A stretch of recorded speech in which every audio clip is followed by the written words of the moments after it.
नरेंद्र मोदी की अगुवाई में केंद्र सरकार ने 9 साल पूरे कर लिए हैं। मोदी ने 26 मई 2014 को पीएम के रूप में शपथ ली थी। कांग्रेस के नेतृत्व में विपक्षी एकजुटता के सामने अब साल 2024 में पीएम मोदी के सामने हैट्रिक लगाने की चुनौती है।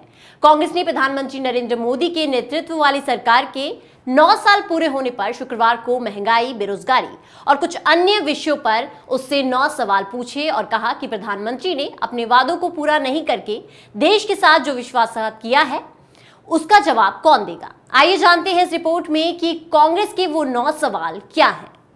मैं नरेंद्र दामोदर दास मोदी ईश्वर की शपथ लेता हूं कि 26 मई 2014 को भारतीय जनता पार्टी ने केंद्र की सत्ता संभाली थी और 26 मई 2023 को बीजेपी सरकार के 9 साल पूरे हो गए हैं।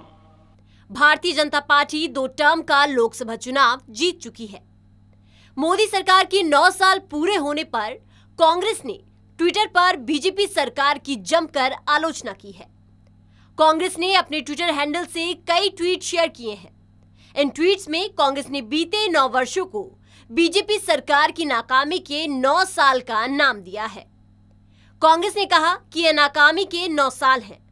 पार्टी ने कहा कि यह देश की बदहाली के 9 साल हैं। कांग्रेस ने बीजेपी सरकार पर यह आरोप लगाया कि जुमलों के दम पर सत्ता में आई भारतीय जनता पार्टी ने अब तक अपना एक भी वादा पूरा नहीं किया है। कांग्रेस की ओर से कहा गया कि राहुल गांधी ने भारत जोड़ो यात्रा के दौरान और बाद में लगातार ये 9 सवाल उठाए, लेकिन आज तक कोई जवाब नहीं मिला। कांग्रेस पार्टी फिर से पीएम मोदी से 9 सवाल पूछ रही है। हम चाहते हैं कि इन सवालों पर पीएम मोदी चुप्पी तोड़े। आइए नजर डालते हैं कि वो 9 सवाल आखिर है क्या।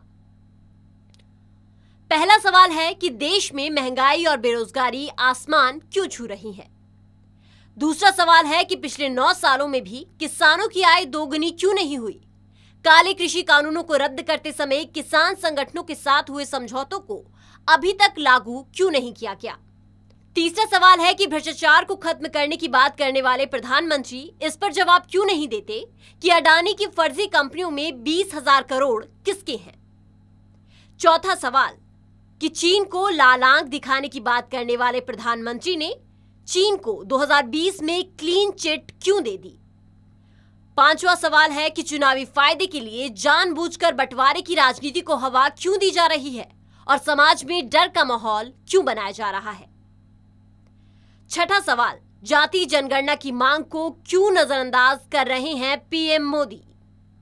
सातवां सवाल है कि विपक्षी दलों और नेताओं के खिलाफ बदले की भावना से कार्रवाई क्यों की जा रही है। पिछले 9 सालों में संवैधानिक और लोकतांत्रिक संस्थाओं को कमजोर क्यों किया गया। आठवां सवाल, बजट में कटौती करके मनरेगा जैसी जन कल्याण की योजनाओं को क्यों कमजोर किया गया। नवां सवाल, कोरोना के कारण 40 लाख लोगों की मौत के बाद उनके परिवारों को मुआवजा देने से मना क्यों किया गया।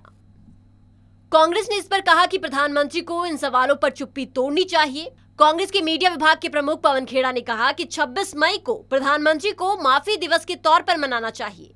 सभी देशवासियों से प्रधानमंत्री को माफी मांगनी चाहिए क्योंकि भारत के लोगों के साथ विश्वासघात हुआ है। खेड़ा ने कहा कि उन्होंने जो भी बातें कही और वादे किए वो सभी काल्पनिक थे।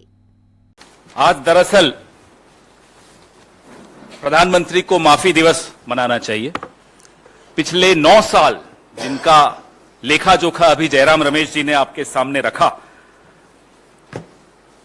उस लेखा जोखा को अगर आप देखते हैं तो आज सिर्फ और सिर्फ मिच्छामी दुक्कड़म कहना चाहिए प्रधानमंत्री को। इसके अलावा और 2 शब्द के अलावा तीसरा नहीं बोलना चाहिए। प्रत्येक हिंदुस्तानी से, प्रत्येक भारतीय से जिसके साथ विश्वासघात हुआ, उससे वो माफी मांगे।